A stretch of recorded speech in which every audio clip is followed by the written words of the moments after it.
Namam Ishvaram Sachit Anandarupam Lasat Kundalam Go Kule Brajamanam Yashoda Biolukala Davamanam Padam Ishtam Achan Tato Drutya Gopya Rudantam Moho Netra Yugmam Rijantam Taram Boja Yugmena Satankanetram Muhu Swasakampa Chirekanka Kanta Stitsa Grivam Damo Dharam Bhakti Badam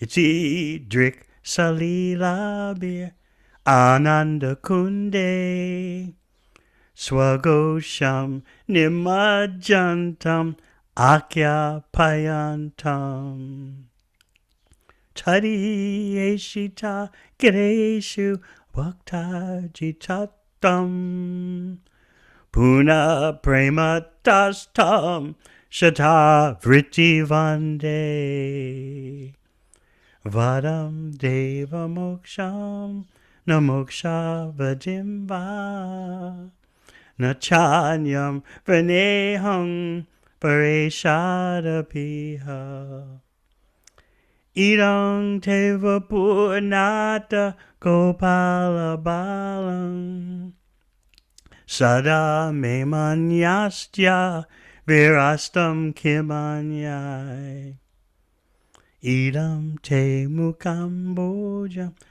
Ajantanilai Vritam Kuntalai Snigda Raktaischa Gopya Muhushchumbitam Bimba Raktadarang Me Manasya Virastam Alang Lakshalabai Namo Deva Damoda Ananta Vishnu Prasida Prabho Dukkha Jalabdi Magnam Kripa Dristi Vrisyati Dinam Bhatanu Grihanesha Mam Agyam Ajaksha Drishya Kuvaratmajo Bhatta Murchaiva Yatvat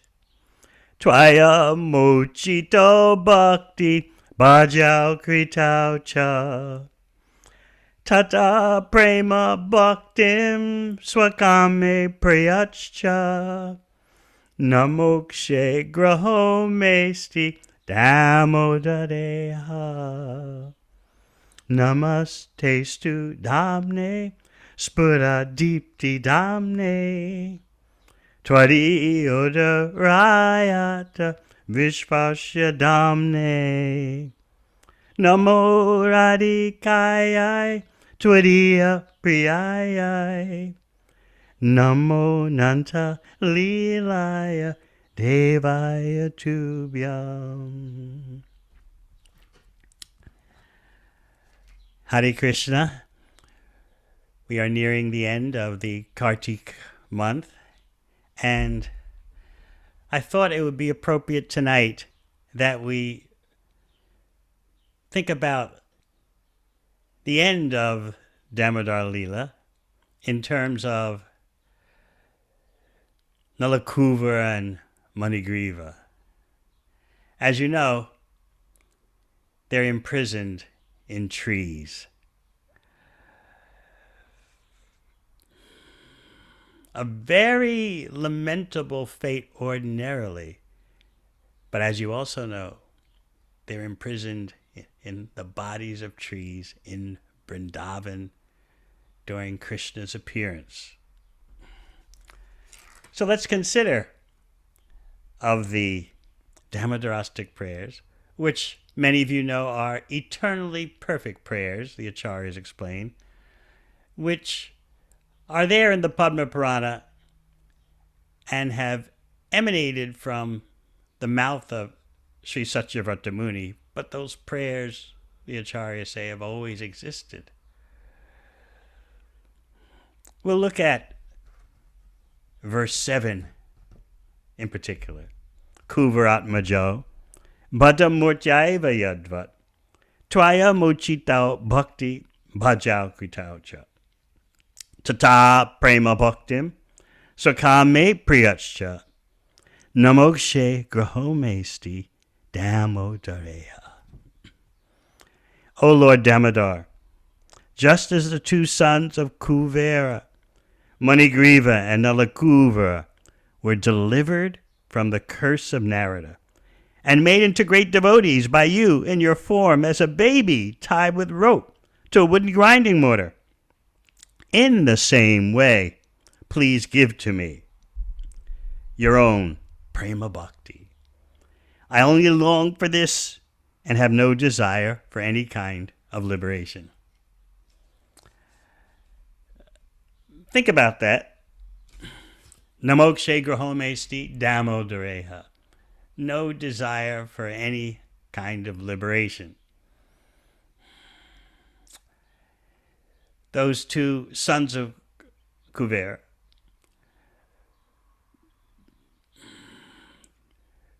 received actually the blossoming of their prema bhakti through this Damodara Leela. What kind of material benefit can compare to that?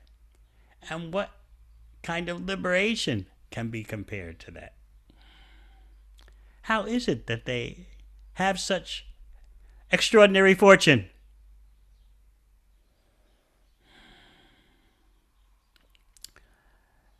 Let's think about their past.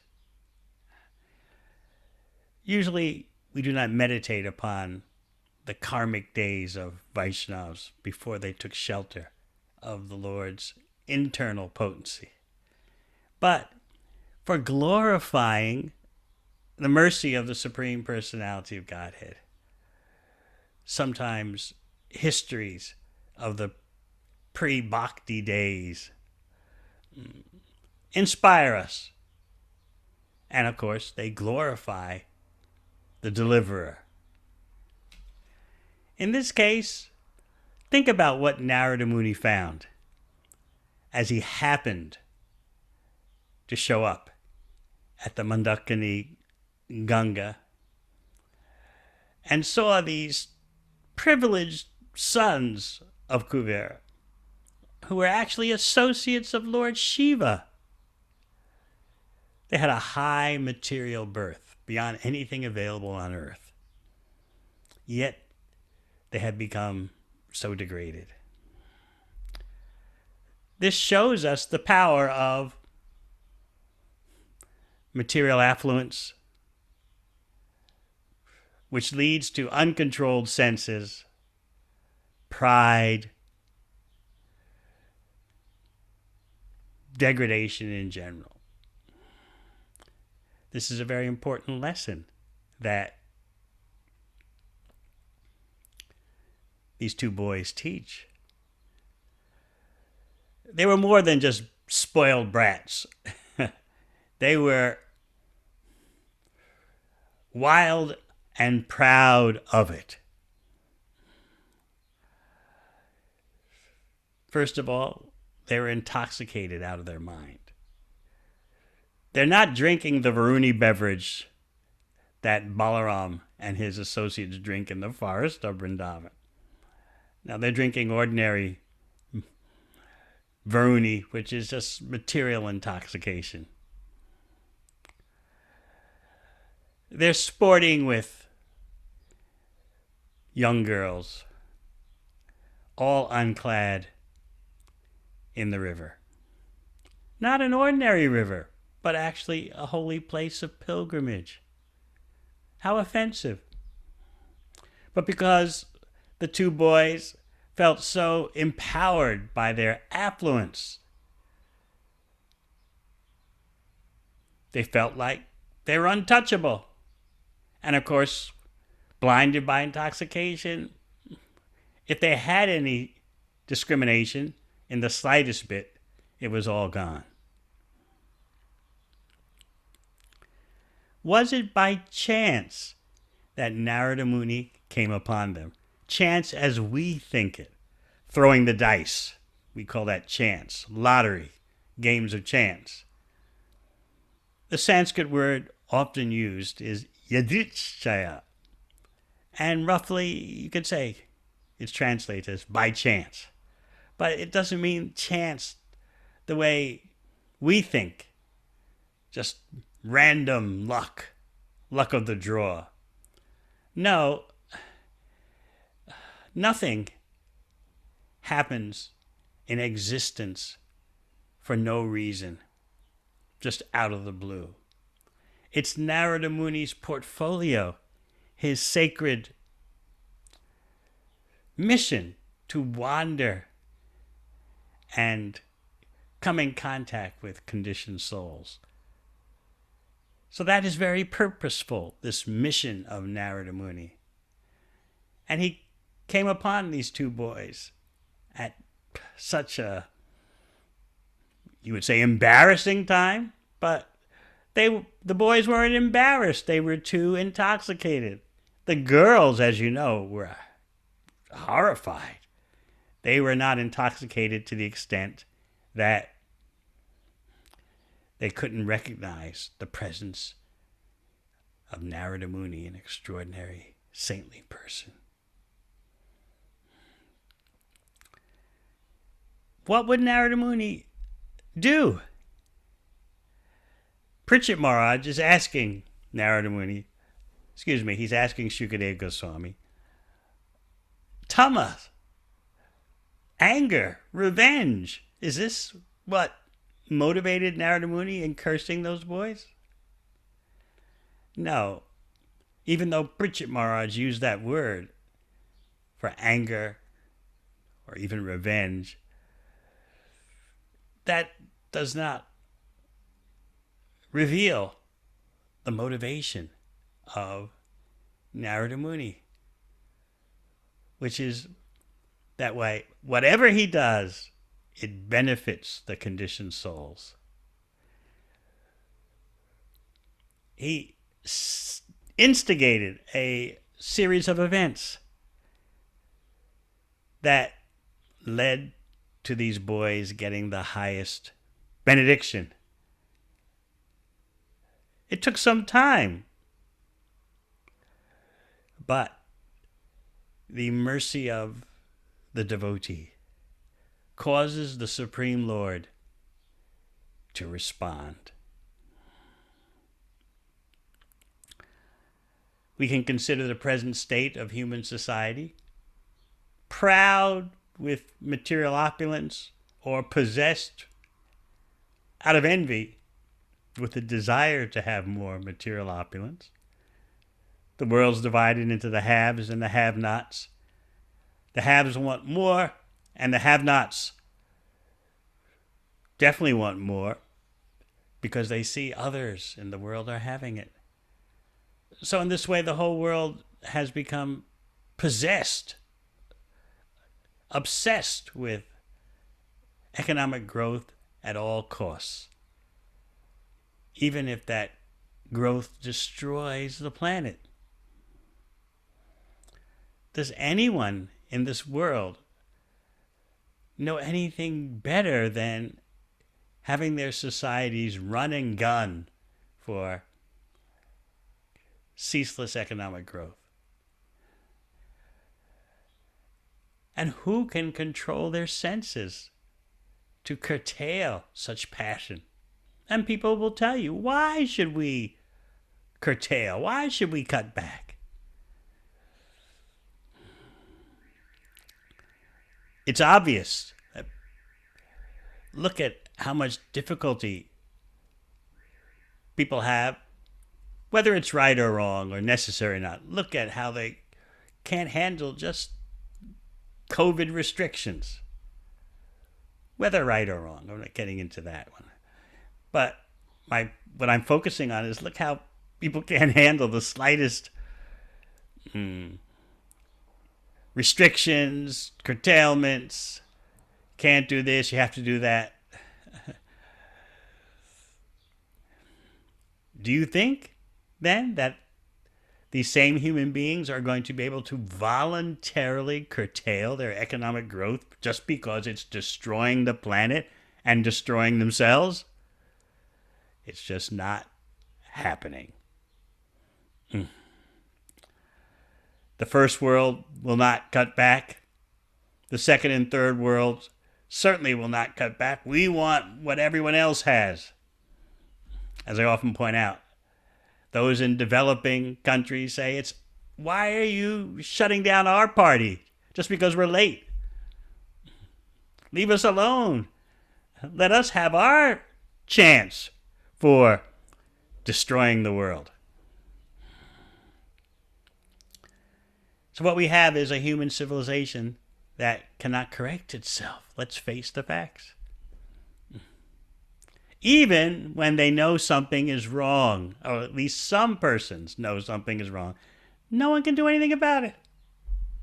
Because without a basic culture of sense control and discipline, nothing elevated can be accomplished. You can't even preserve your own welfare, your own good.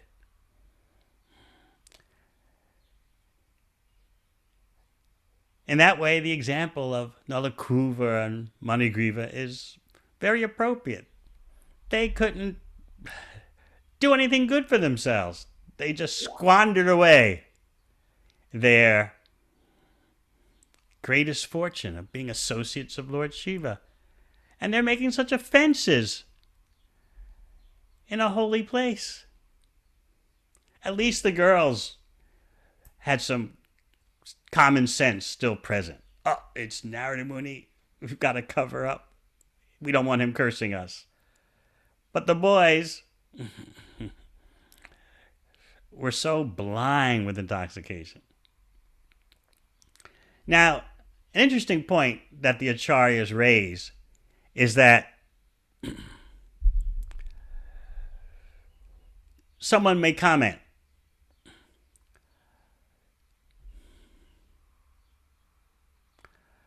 just let these boys do their thing. Let their wildness run its course. They'll get over it. They'll burn out. Maybe that's the best solution. Just let them run wild until they exhaust themselves and decide to make a change. But the acharyas point out a very interesting point. That because they can't control their senses, even if they're destroying themselves, they won't stop. Sometimes we hope that persons who are so addicted to gross materialism will somehow become disgusted and desist. But the acharyas point out, if you can't control your senses, even though you may realize you're slashing your own throat, you'll still continue to do it. This is why Narada Muni's treatment of the situation is so necessary. He knows what he's up against. But it was not anger or revenge that caused him to respond the way he did. Now, Pritchett Maharaj, remember, knows something about curses. He blames himself for what the young Brahmana boy did to him, cursing him to die in 7 days. He knows that as his own fault. Actually, of course, it's a way. That curse was a way for Pritchett Maharaj to go back to Godhead and allow Srimad Bhagavatam to be spoken in the process. So here we have another situation of a curse, which allows the recipients of the curse to get prema bhakti. Tata prema bhaktim swakame priyachcha namakshe grahomesti Damodareya.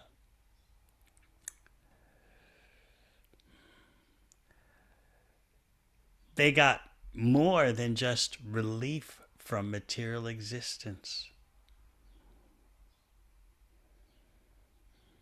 Who can understand the mercy of the devotee? So let's go take a look at Srimad Bhagavatam. The two sons of Kuvera are freed from the bodies of trees.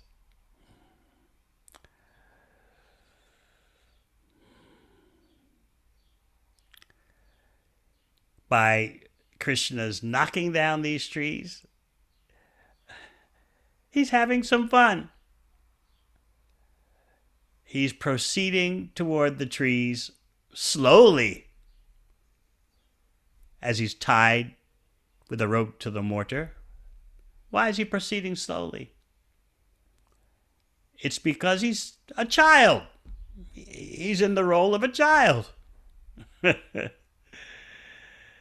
In Braj Leela, everything is sweet. And Krishna maintains that sweetness even amidst extraordinary displays, inconceivable displays of his power. So it is inconceivable that a little child can pull down two trees by dragging a mortar in between them. But while he's doing that inconceivability, the sweetness is always there. So therefore, he proceeds slowly toward the trees. I'm a child. And what's another reason why he proceeded so slowly toward the Yamala Arjuna trees? It's because he was thinking, if I go too fast, it'll make noise, and Mother Yashoda will come and chastise me again, and I've had enough of that. So let me not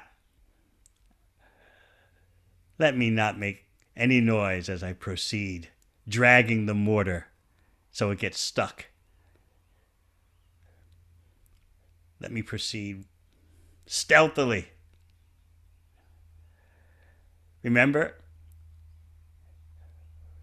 He steals butter stealthily. That's what got him tied up in the first place. He would climb up on various containers and reach for milk products that were hanging from the ceiling in pots. And as he's stealing, he's looking around, sensing, is he going to be caught? So here he is again at the end of Damodara Leela, concerned. I don't want my mother catching me. She already caught him and tied him with a rope to the mortar. But he's still thinking, I'm going to do more mischief and have some more fun, and I don't want her catching me again. His cowherd boyfriends are watching. They're wondering, what's going to happen next? What is he up to now? And Krishna is more or less having a, watch this, boys. You're going to see an amazing thing happen in Vrindavan. So down went the trees. And because Krishna is doing this, the sound of the trees crashing to the ground is far louder than what you would ordinarily think it should be.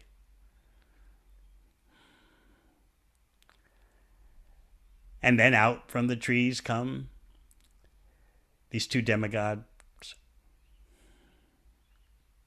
They offer prayers to Krishna.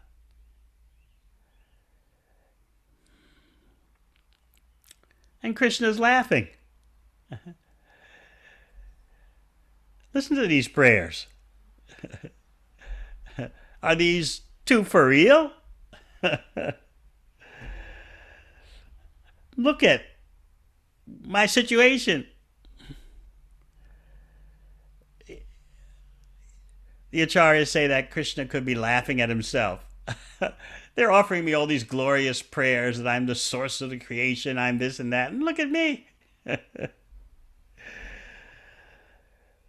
He could also be thinking, the mercy of Narada Muni is so amazing. Because what is the only reason? You know this. What's the only reason that Krishna is involved with these two demigods? It's only because of the mercy of Narada Muni. Ordinarily, Krishna would not have anything to do with these rich boys. But because Narada Muni has arranged this situation, Krishna is submitting to the desire of his devotee. He submitted to Mother Yashoda's binding him because of her desire. He's submitting to freeing Nalakuvara and Manigriva because of Narada Muni's desire. Similarly, if we please our predecessor, if we please Srila Prabhupada, his predecessor, acharyas,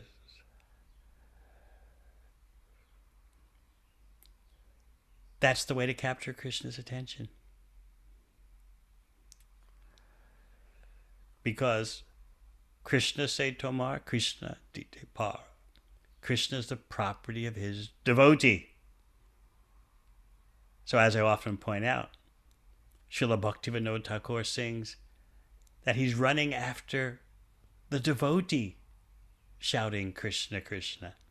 He's not running after Krishna directly. So Srila Prabhupada has given us a plan how we can go back to Krishna. He's given us the prescription, just like you go to the chemist, you go to the pharmacist with a prescription from the doctor. And the chemist or pharmacist fulfills the prescription. And then you're supposed to take the medicine. So Srila Prabhupada has given us all disciples, grand disciples, grand disciples. He's given us all the prescription. As the expert doctor, he's able to make a prescription that can be fulfilled. And it's up to us to take the medicine. In other words, Srila Prabhupada has set the terms by which we can go back to Krishna. And Krishna accepts that in the same way that Krishna accepted the arrangement of Narada Muni. So this is the system for capturing Krishna's attention. We try to please Krishna's devotee. So Krishna is laughing as these two demigods, newly freed from tree bodies, as they're offering him prayers, he's laughing. What has Narada done? I'm giving such mercy because of Narada Muni. Otherwise, I would have nothing to do with these boys. Or else he's laughing because he's hearing their praise. And as I said, he's laughing because he's looking at his own situation. Who do you want to send it to? He's looking at his own situation and thinking that Which one?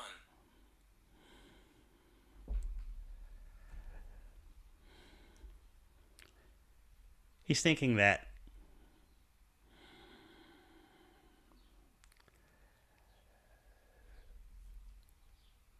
here I am, the bound up,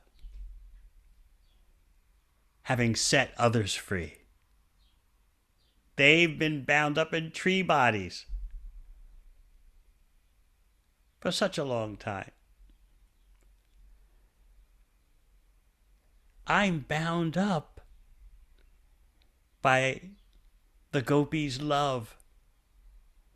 In this particular case, by Mother Yashoda's love. Here I am bound up, and I'm setting others free.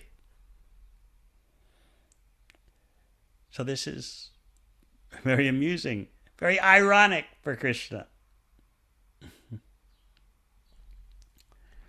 He's showing how he's controlled by the people of Gokul. So this leaves the Vaishnavas to wonder, what kind of love is this? Sometimes materialists write songs and sing them. What kind of love is this? I never have ever expected a love like this. They sing like that one day, and then a few months later, a couple of years later, everything collapses. But for a while, under the influence of passion and ignorance, they cry out, oh, what kind of love is this? This is a special kind of love. A love I've never thought existed. Well, it doesn't exist, except as a reflection or a shadow exists. All right, a reflection, shadow does have some existence, but there's practically no substance there. So let's discuss Krishna's response to their prayers.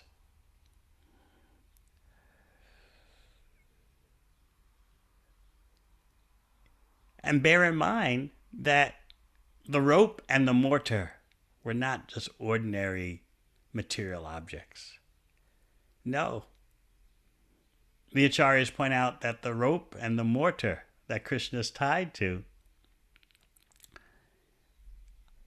are spiritual entities because they're in direct relation to the Supreme Personality of Godhead. And Krishna, while hearing the prayers of Nalakuvara and Manigriva, is still bound up. He hasn't...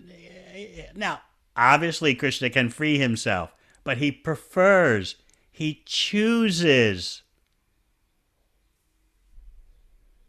to be bound by his devotees' love.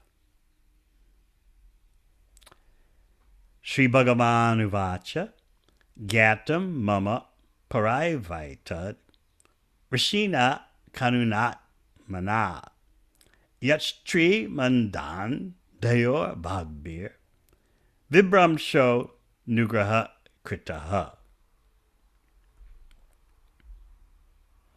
The Supreme Personality of Godhead said, the great saint Narada Muni is very merciful. By his curse, he showed the greatest favor to both of you, who were mad after material opulence, and who had thus become blind. Although you fell from the higher planet, Swargalok, and became trees, you were most favored by him. I knew of all these incidents from the very beginning. So in the purport, Srila Prabhupada points out that as Krishna, God is all good, a Vaishnava is also all good. Whatever he does is good for everyone. And that will be explained more. Now you might say, well, how is it that by Narada's destroying the opulent lifestyle of these two boys, how is that all good? We think like that because we're attached to the temporary circumstances of this world, And you might argue that that attachment is natural because it's been going on for so long and you can't trace out the beginning. As Bhaktivinoda Thakur also sings, Anadi karma phale bhavi bhavarnava jale. You can't trace out the beginning of when your karmic entanglement, the whole implication in the series of action reaction. You can't trace out the beginning.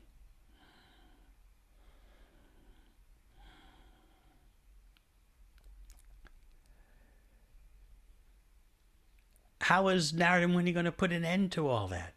It's amazing, inconceivable. The mercy that flows through parampara. And we have that same opportunity.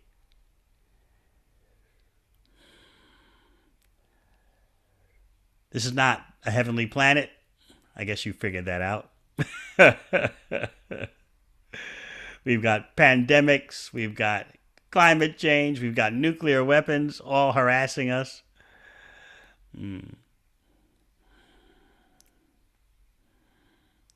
Yet we can achieve the greatest perfection.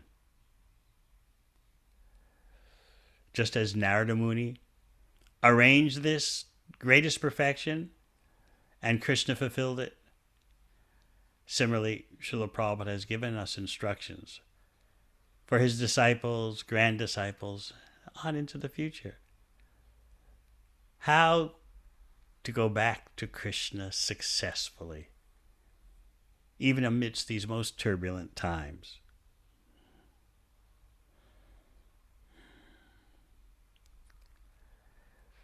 The next verse is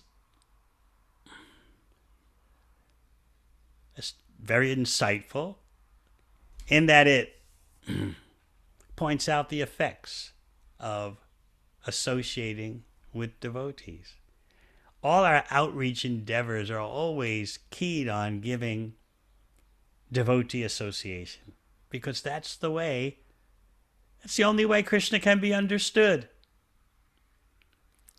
Otherwise, Krishna is very baffling. Now, people cannot even understand that they're not the body. And yet you're going to teach them about the little blue boy who's bound by a rope to a mortar and is dragged down 2 trees. And this little blue boy is easily powerful enough to free himself, but he's submitting to his mother's affection. It's too much for people to intuit this, comprehend it, or grasp it. But when they associate with devotees, mystically, things become clear. Not only do they become clear, but these things become sweet. So the flavor and the comprehension all happen because of the contact given by devotees. I was explaining this point at our outreach center in Auckland City called The Loft last weekend, that the whole purpose of this outreach endeavor is to give association, because without the association of devotees, bhakti yogis, people can't understand Krishna. But amazingly, inconceivably, if they get association, Krishna starts to become known to them. Now, why is that? Is there some kind of occult powers going on? No, it's Krishna's system, because Krishna is a supreme subjective person. He lays down the terms by which he can be understood. Just like because you all are persons, you establish the terms by which others can approach you and understand you.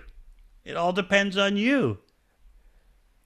You're the object of comprehension, and so you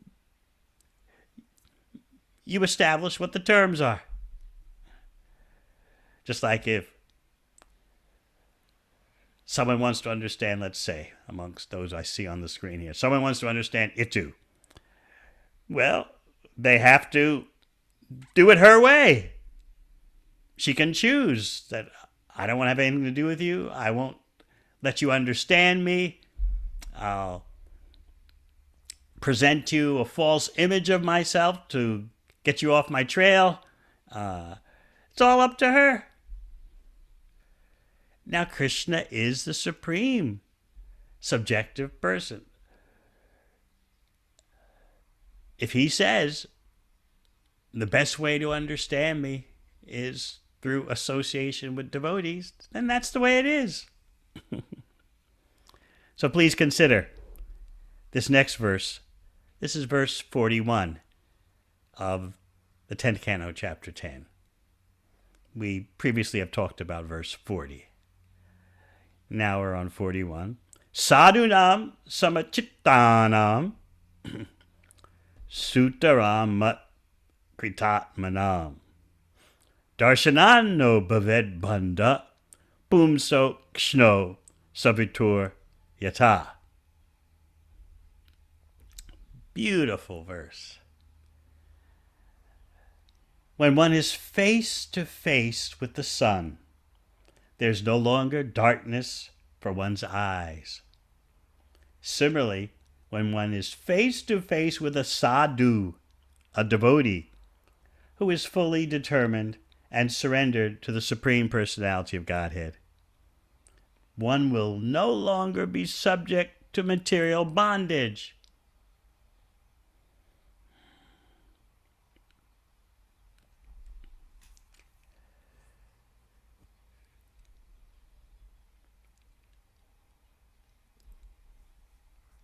The acharyas point out that if you just meet a yogi or transcendentalist who is self-controlled and equipoised, doing that will lessen your material bondage. But if you meet someone who is absorbed in Krishna's service, that encounter will finish your material existence. The metaphor is given using the sun. The first rays of sunlight in the morning allow you to see to some degree. But when the sun rises fully and it's broad daylight, you see everything easily. So similarly, an encounter with someone who at least understands they're not the body, someone who has some kind of genuine preliminary spiritual understanding, Brahman, Paramatma. Meeting such a person slackens your material attachments.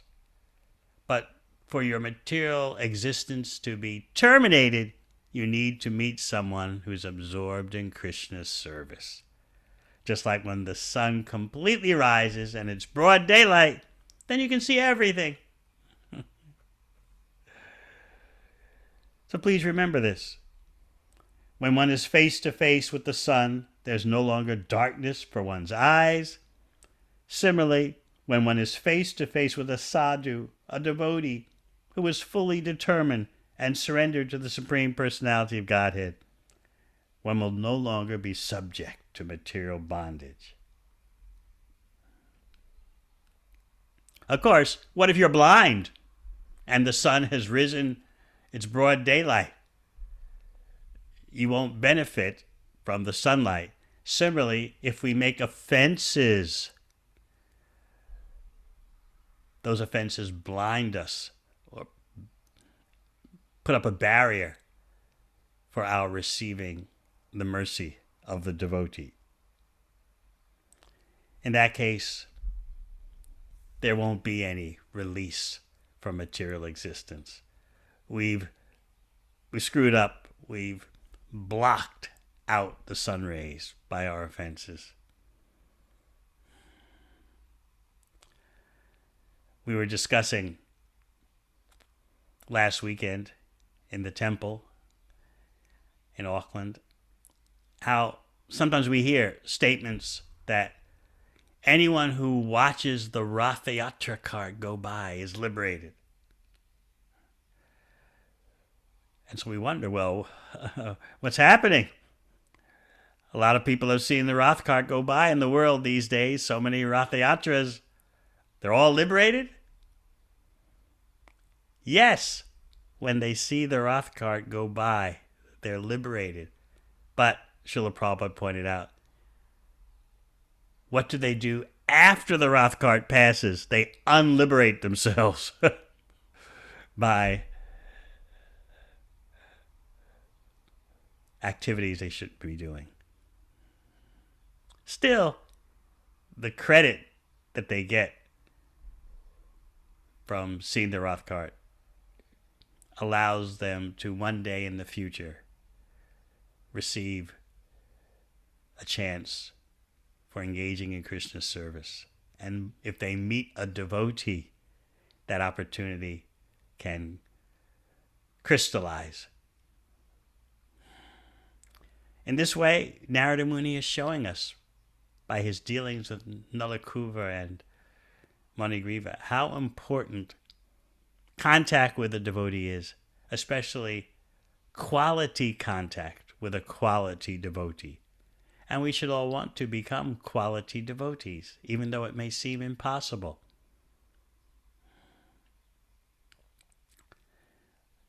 Our quality life as a devotee begins with the effort to chant the Hare Krishna mantra qualitatively. Of course, if we're not properly doing the quantity, then where is our integrity? But assuming that we're fulfilling our initiation vows and doing the quantity, then we should be focusing on the quality. And we're always thinking of Lord Chaitanya's portrayal of himself as a bhakti yogi. Dodivamija samahajani nanaraga. I'm so unfortunate I have no taste for chanting Hare Krishna. This dilemma is foremost on our mind. Every day we're chanting, but we don't think we're getting the taste that we should. We see our mind. We wonder, how did it become so unruly? We see close up our own rebelliousness, our own desire to push Krishna aside and do whatever we want. All these dramas are playing out in our mind while we're chanting. It's like our material mind wants to scream, I want to be the center of existence. What is all this about everything for Krishna? Why can't we make a deal? 50% for Krishna, 50% for me. It's too much. My mind can't take it. I have to be the enjoyer. I want fame. I want gratification. Why can't Krishna allow me to have both? My own program and Krishna's program. Our mind screams out like that.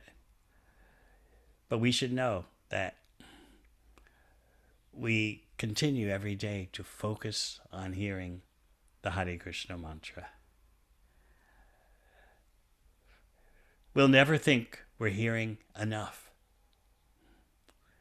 Rupa Goswami presents the perfect photo of chanting in the liberated stage, so we can aspire for this.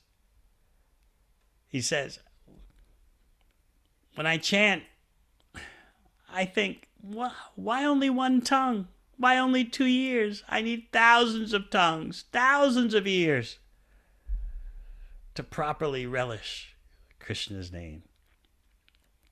So as we're chanting every day, we're thinking, as I often point out, it's unbelievable how stone-hearted I am, how hard-headed I am. It's unbelievable that I am vibrating the same sounds that the Panchatattva chanted. Chaitanya Mahaprabhu and his associates, Nityananda Prabhu. I am vibrating the same mantra, and I must be so vile, I must be so polluted, I must be so stubborn that I can chant the same mantra, and yet my heart is so steel framed, my mind is so rebellious. But we don't want to become immobilized by depression. Oh, this is impossible, I'll never rise to a higher level. No, we chant with determination to develop eagerness in chanting. Think about it when you're eager to do something.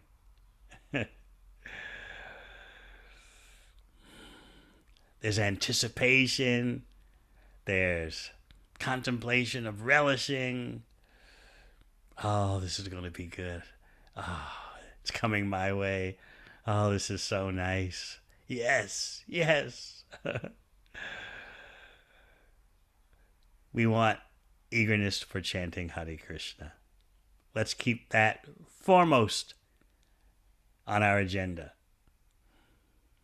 And we should know that we don't feel that eagerness because of contamination.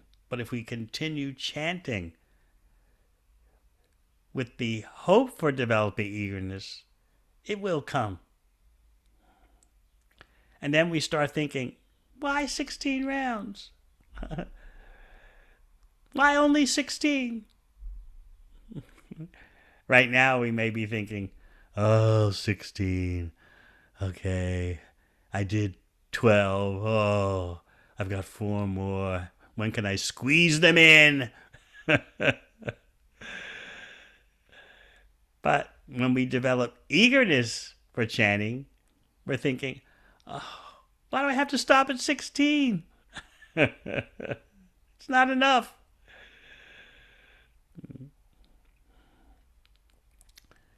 That day will come if we persist.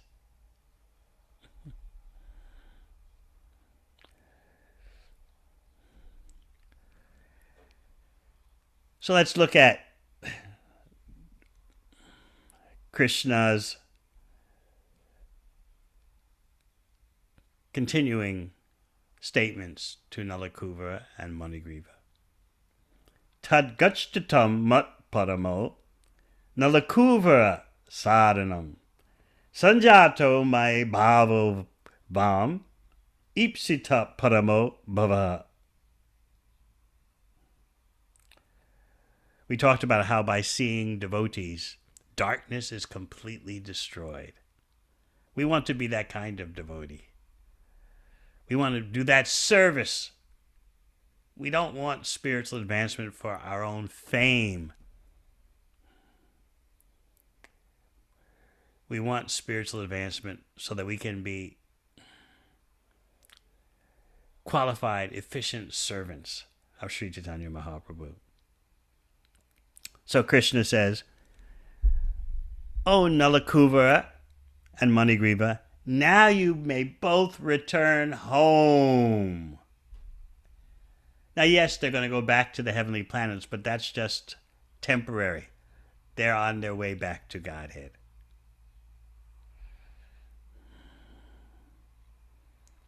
You may both return home, since you desire to be always absorbed in my devotional service.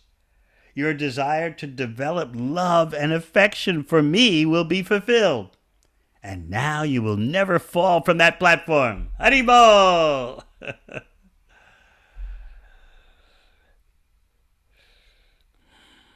Let us mold our short life so that we can attain this goal. Now you may return home. Your desire to develop love and affection for me will be fulfilled, and now you will never fall from that platform.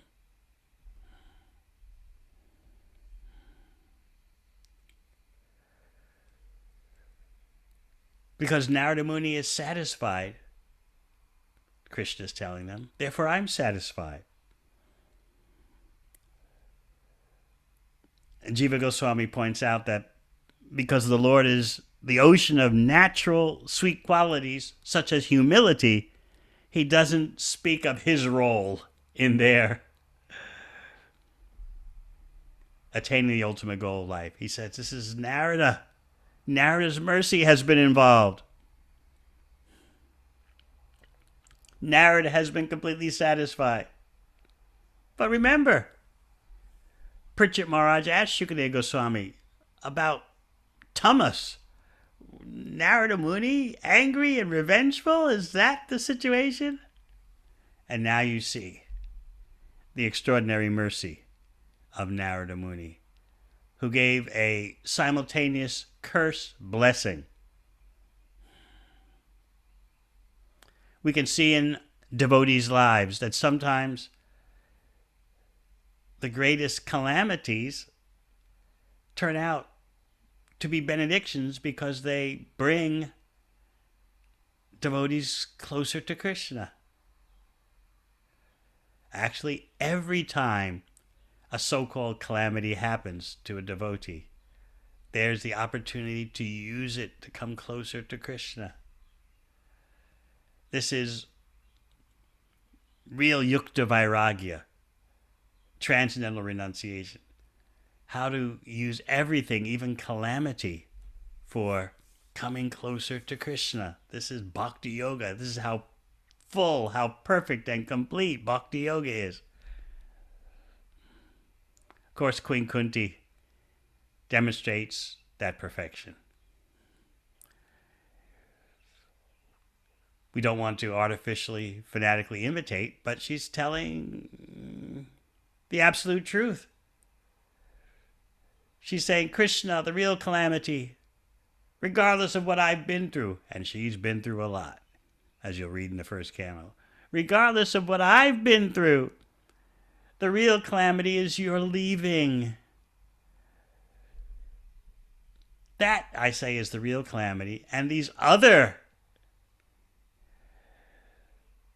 so-called calamities, they're nothing.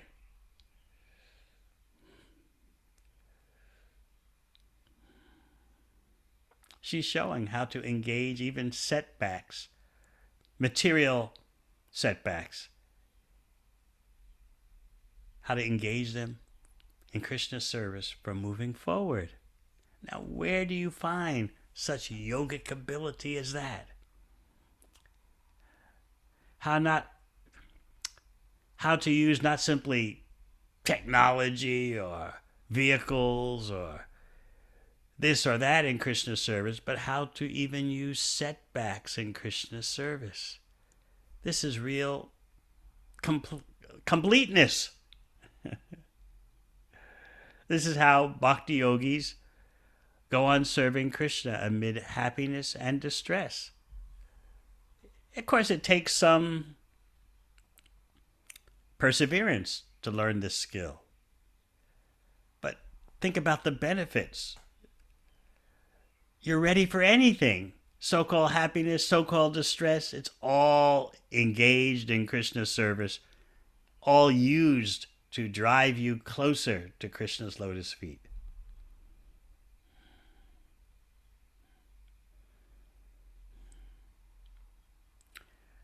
And here we have Krishna giving all the credit to Narada Muni.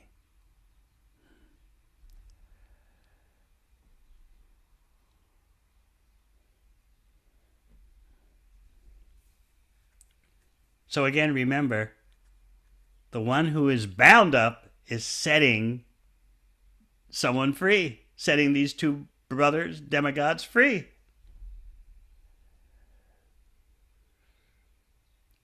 The one who's bound up by the love of the residents of Vrindavan. Although he can easily free himself.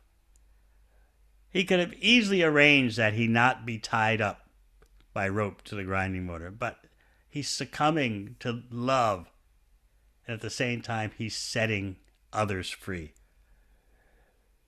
from material existence.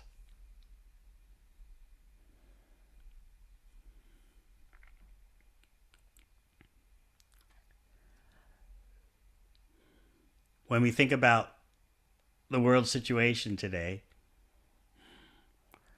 we see so much suffering, so much restriction in terms of material ambition.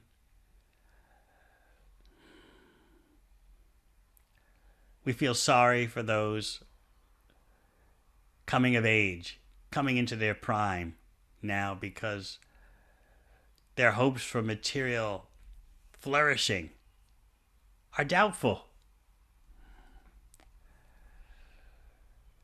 It seems to be a very inauspicious time for expanding your material options.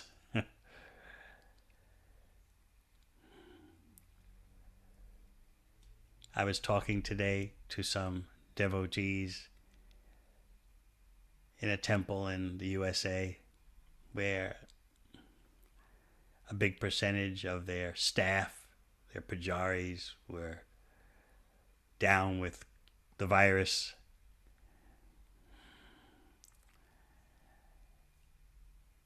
And I was discussing how this is not a time for planning out big material achievements while also practicing your bhakti. This is a time especially for spiritual consolidation, a time for honing your spiritual skills so that you can benefit yourself and benefit others.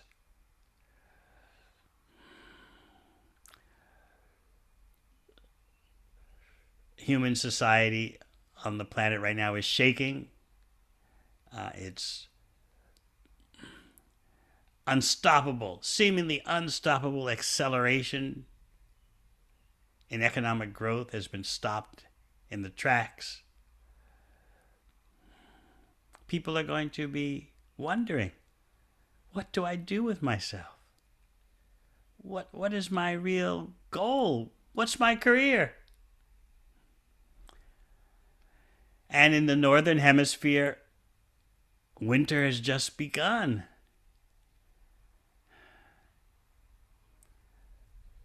The medical experts say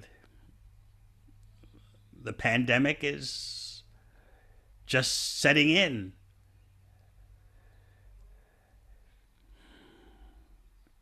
How can we use these calamitous times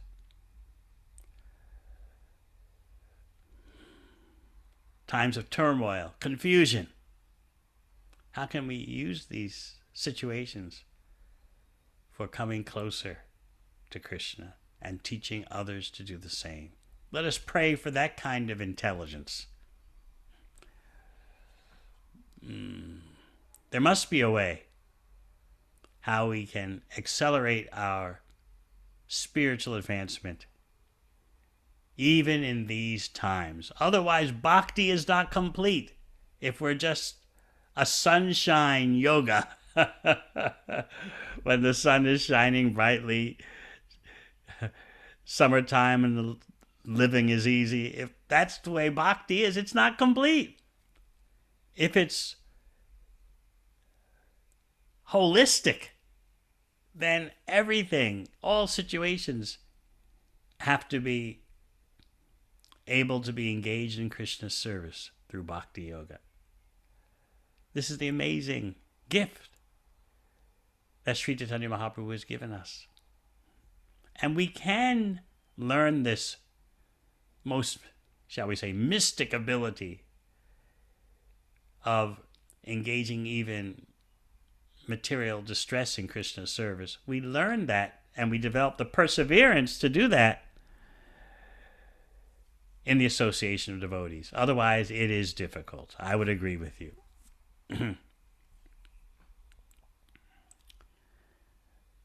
Srila Prabhupada once said that anything can be tolerated in good association. So let's do our best to surround ourselves with encouraging devotees who are dedicated to Krishna's service. And just as Narada Muni's instructions successfully enacted or triggered Krishna's mercy. Similarly, let us follow Srila Prabhupada's Founderacharya instructions to us. And we should be sure that Krishna's mercy will result. All right. I wonder if we have a few questions. You can put them on chat, please.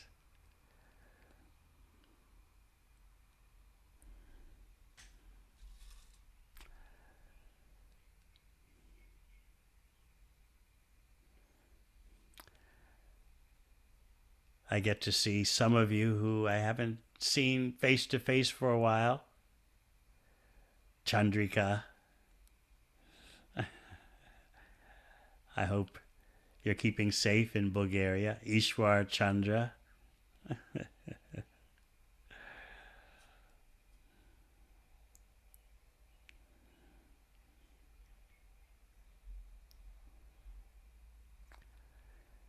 I'll wait a few minutes to see if anyone has written any questions.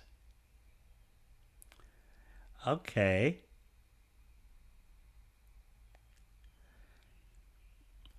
How best to encourage people to take up spiritual life during these turbulent times? They need association. Otherwise, it's difficult to understand. Without association with devotees, people will become angry, even violent.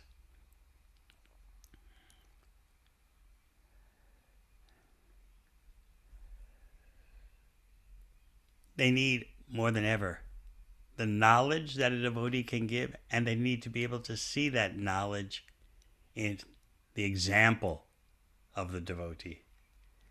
So how do they encounter devotees? We have to rack our brains to devise situations by which they can encounter devotees and be inspired by them.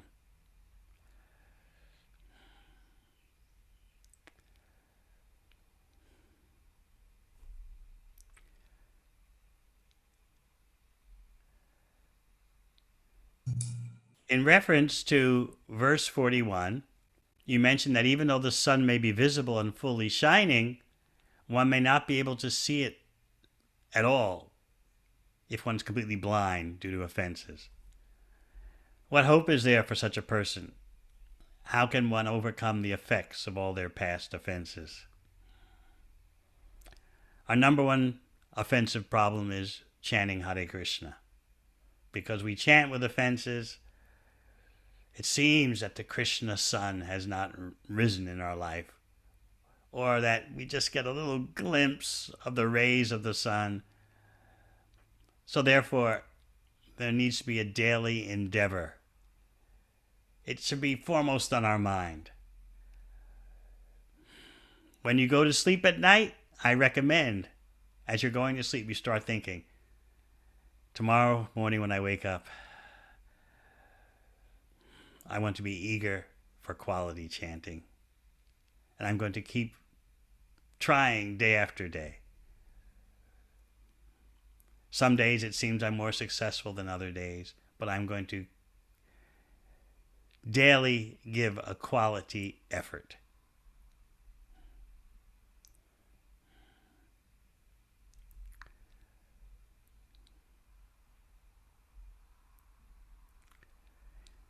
How can we develop the conviction that Krishna is present, is non-different from his holy names?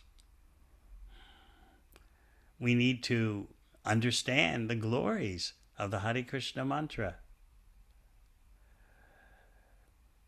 When we read, for example, in Chaitanya Charitamrita about Lord Chaitanya's associates chanting and dancing, we become inspired. The more you hear about the glories of chanting and dancing, the more you become attuned to those activities. And affinity increases.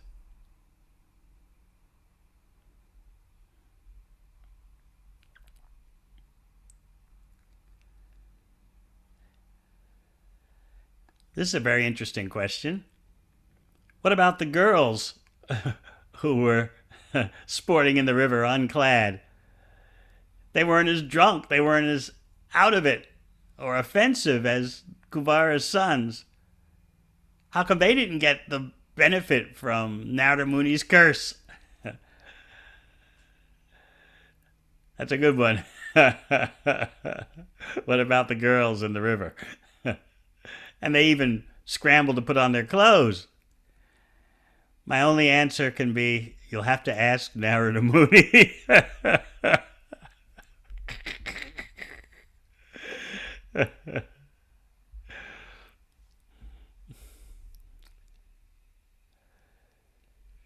You mentioned that when we chant, we can subtly think, okay, why not 50% for me, 50% for Krishna? And in this way, we can't fully take shelter because we have this offensive mentality. How can we make progress towards the ideal of wishing we had millions of mouths to chant? Well, I wouldn't say it's an offensive mentality. It's not a pure mentality. And because of not pure motivation, we don't chant purely. But gradually, by understanding the science of bhakti, we realize that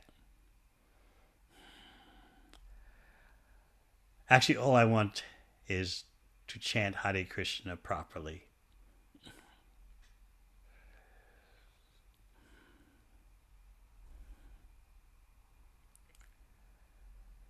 And let's associate or create the association of those who want to chant, wishing they had millions of mouths to chant. So if you always have as your goal to create that kind of atmosphere and to be in that kind of atmosphere, Krishna in the heart knows your desires. Everything begins with desire. If we don't talk about it, the desire will never happen. And if the desire doesn't happen, then nothing else will happen.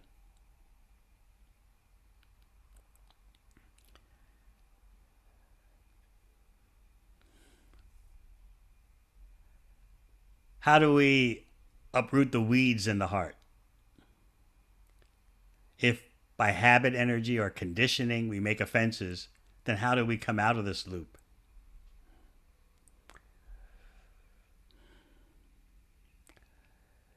We have our bhakti lifestyle, which, if executed properly, means no offenses. So let's look at our lifestyle and analyze where are the opportunities for these offenses that you describe in your question. How do they enter? About chanting, we know what we have to do. We have to be in it for the long run. If we offend devotees, well, we should know what to do about that also.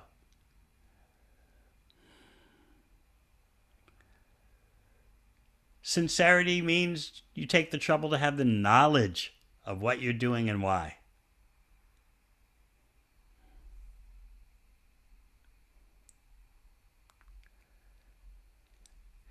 How does one re-inspire the compassion from devotees after inadvertently blocking the sun rays?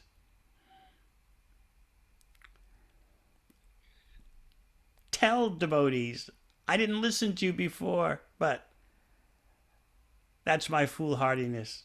Please consider me a suitable recipient of your compassion.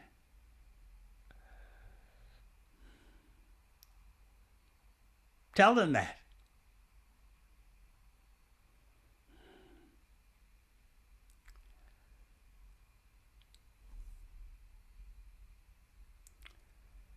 Someone asks, how does one get quality association? It begins with the desire.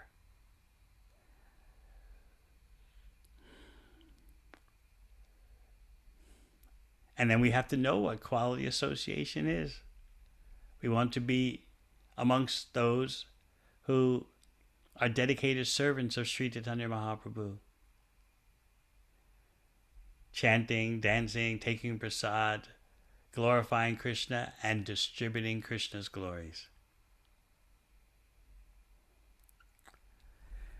All right, last question. Are offenses made unknowingly also detrimental to our spiritual progress? In other words, maybe these offenses are due to individual differences, cultural differences. Well, here's the thing. We want to become more conscious because this is the Krishna conscious society. So obviously, if someone doesn't know any better, it's not the same as someone making offenses who should know. We should take the proper opportunity to educate ourselves and learn.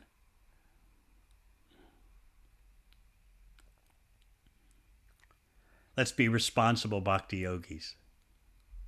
Let's develop our powers of perception, our sensitivity, our gratitude. Gratitude is so important. Even materialists recognize that for material life to go on properly, gratitude is significant. It's like someone was asking, how does one re-inspire the compassion from devotees after inadvertently blocking their sun rays? Show gratitude. I know you tried to help me. I didn't listen. It's my foolhardiness. Please let your river of compassion flow without impediment.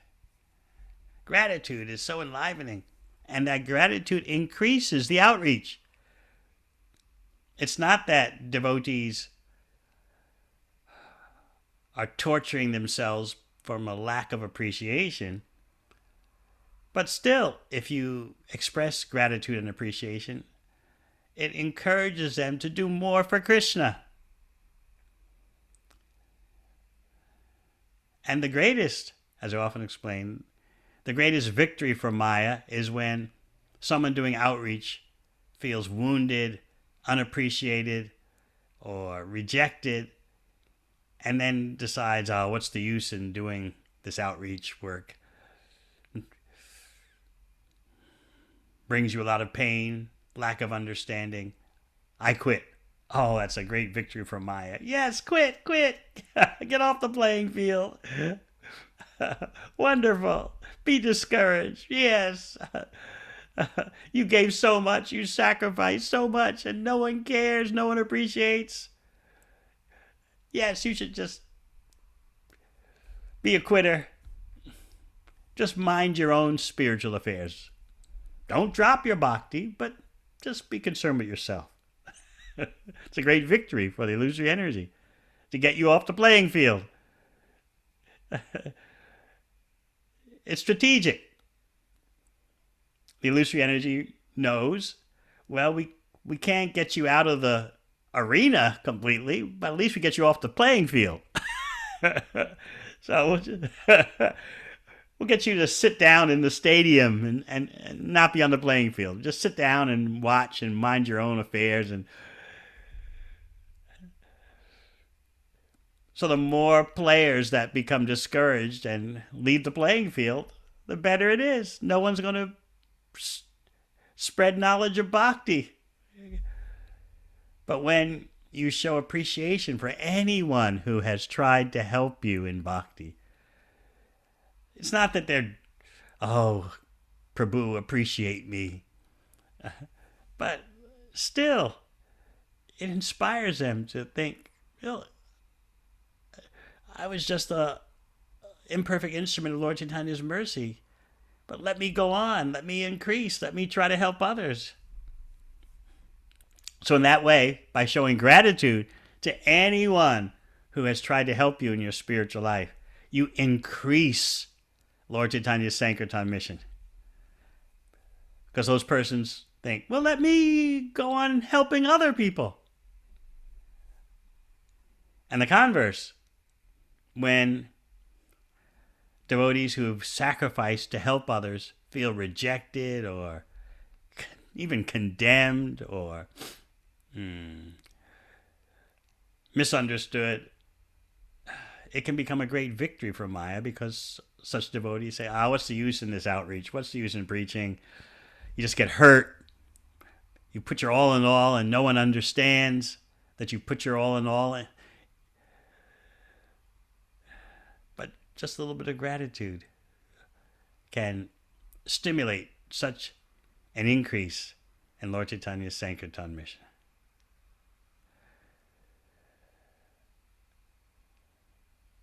All right. So I thank you all for your association